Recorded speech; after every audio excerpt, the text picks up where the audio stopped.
السلام علیکم ورحمۃ اللہ وبرکاتہ۔ اللہ کی ذات سے امید ہے کہ آپ تمام سامعین کرام بخیر ہوں گے۔ آج کا ہمارا سبق ہے سورۃ البروج۔ یہ سورہ مکہ معظمہ میں نازل ہوئی ہے اور اس سورت میں 22 آیات اور ایک رکوع ہے۔ تو بلا تاخیر ہم ہمارے سبق کو شروع کرتے ہیں۔ اعوذ باللہ من الشیطان الرجیم، بسم اللہ الرحمن الرحیم۔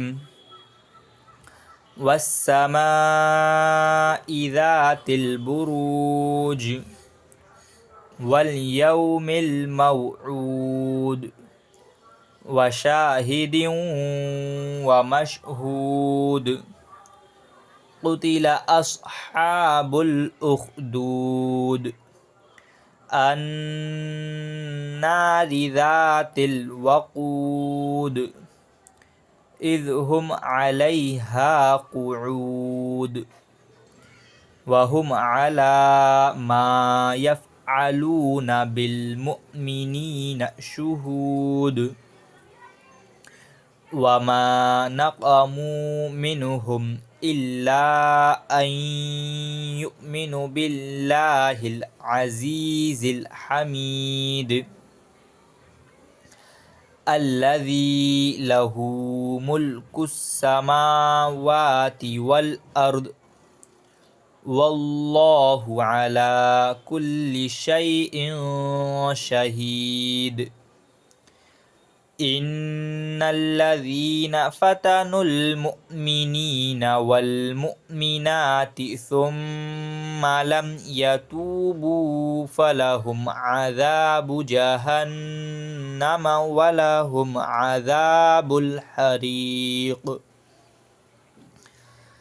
ان الذين آمنوا وعملوا الصالحات لهم جنات تجري من تحتها الأنهار ذلك الفوز الكبير ان بطش ربك لشديد انه هو يبدئ ويعيد وهو الغفور الودود ذو العرش المجيد فعال لما يريد هل أتاك حديث الجنود فرعون وثمود بل الذين كفروا في تكذيب والله من ورائهم محيط بل هو قرآن مجيد فی لوح محفوظ۔ آج کے لیے بس اتنا ہی، پھر ملاقات ہوگی اگلے سبق میں انشاءاللہ۔ تب تک کے لیے اللہ آپ تمام حضرات کو اپنے حفظ و امان میں رکھے۔ السلام علیکم ورحمۃ اللہ وبرکاتہ۔